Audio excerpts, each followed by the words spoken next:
ये अब संसद में भी हम देख रहे हैं कि मुद्दों को लेकर टकराव दिख रहा है। संसद चलनी चाहिए कि नहीं चलनी चाहिए, इस बात को लेकर टकराव दिख रहा है। तमाम मुद्दे, एक मुद्दा बीजेपी ने भी चुना है और बीजेपी इसको लेकर संसद में खासा हमलावर है, वो है अमेरिकी बिजनेसमैन जॉर्ज सोरोस का मसला।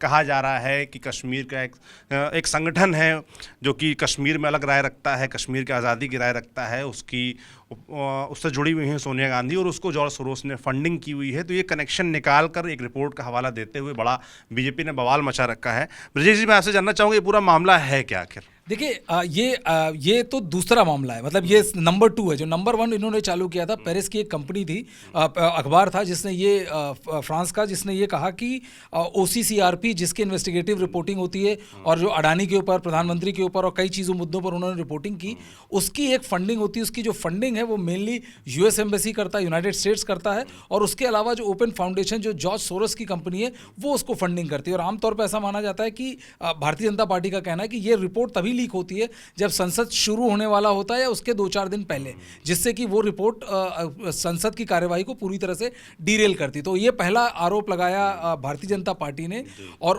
उसमें आपने देखा होगा संबित पात्रा जो सांसद हैं उड़ीसा से और भारतीय जनता पार्टी के प्रवक्ता भी हैं, उन्होंने एक प्रेस कॉन्फ्रेंस में राहुल गांधी को गद्दार तक कह दिया। उसको लेकर काफ़ी बवाल मचा। और ये दूसरा मामला है कि जिसमें कहा जा रहा है कि एक संगठन है जो NGO है जो ये कहता है कि कश्मीर को एक स्वतंत्र देश होना चाहिए, और उसकी एक सब कमिटी में सोनिया गांधी भी हैं, और इसका एक फंडर, कई फंडरों में से एक फंडिंग इसकी जॉर्ज सोरोस की तरफ से आता है। देखिए, अडानी की ये परफेक्ट काट है, और जिस तरह से अडानी के मुद्दे को लेकर, वैसे ईमानदारी से आप मुझसे पूछे तो अडानी का मुद्दा कोई बहुत ज़्यादा ऐसा चस्पा नहीं हो रहा है केंद्र सरकार के ऊपर कि उससे केंद्र सरकार को मतलब घबराना चाहिए या बड़ी दिक्कत हो भारतीय जनता पार्टी में, जनता के मन में भी नहीं है। क्योंकि देखिए, जो मुद्दा होता है यदि वो चिपक रहा है तो आपको वो उसका इलेक्टोरल परिणाम तुरंत दिखता है। ये नहीं दिखे तो 6 महीने के अंदर दिख जाता है। ऐसा नहीं होता कि 10 साल तक आप लगे रहें और उसके बाद भी उसका न निकले। लेकिन मुझे लगता है कि भारतीय जनता पार्टी ने मन बना लिया है कि अब ये अडानी वाले मामले को पूरी तरह से खत्म करना है,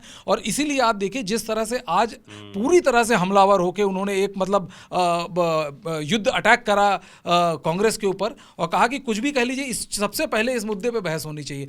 तो अब अडानी की काट जॉर्ज सोरोस है, यही होने वाला है। और आगे चल के भी आप ये पूरा जो सत्र है आप देखेंगे, ये जॉर्ज सोरोस वर्सेस अडानी या अडानी वर्सेस जॉर्ज सोरोस, आप इसको कैसे भी देख लें, ये इसी की भेंट चढ़ने वाला है और कुछ नहीं। क्योंकि बीजेपी ने भी जिस तरह से पिछले हफ्ते अपने तेवर तल्ख किए और राहुल गांधी को ट्रेड गद्दार कहा और कहा कि ये लोग किस तरह से पूरा वो जा रहे हैं, वो और आज का हमला क्लियर इंडिकेशन है कि ये संसद का शीत सत्र किस तरफ जाने वाला है। बिल्कुल, संसद तो नहीं चलने वाली है, ऐसा लगने लगा है, क्योंकि विपक्ष ने चुना हुआ है भारतीय उद्योगपति को जो कि गौतम अडानी हैं, और सत्ता पक्ष ने यानी बीजेपी ने चुन लिया है जॉर्ज सोरोस को, और वो कनेक्शन जोड़ दिया है कांग्रेस पार्टी से। राहुल गांधी को काफ़ी कुछ कह भी दिया। तो संसद तो अब लगता नहीं पंकज जी की अब शीत सत्र में, मुझे लगता है रजाई ओढ़ के संसद रहने वाली है।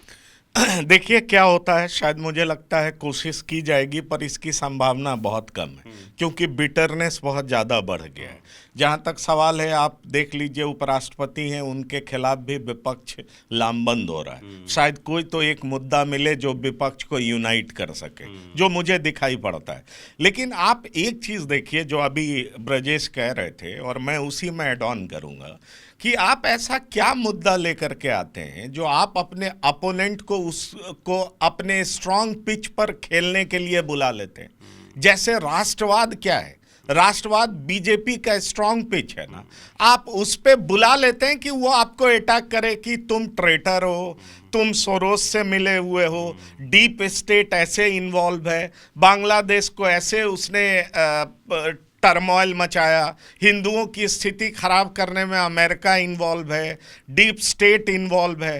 ट्रंप इन्वॉल्व नहीं है, deep state involve. Deep state का हिस्सा कौन है? ये सारे सोरोस हैं।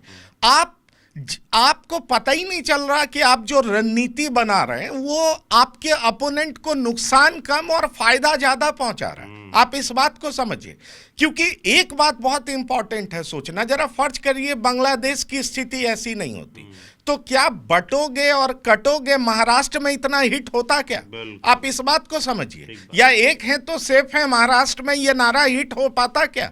इस बात को समझना जरूरी है। लेकिन गलती क्या होती है कि आपको एक नोमानी जैसा व्यक्ति 20 मांग रख देता है और आप मांगते हुए चले जाते हैं। ऐसा लगता है कि जैसे आप पूरे देश की सरकार नहीं बनाएंगे, आप किसी धर्म की सरकार बनाने जा रहे हैं।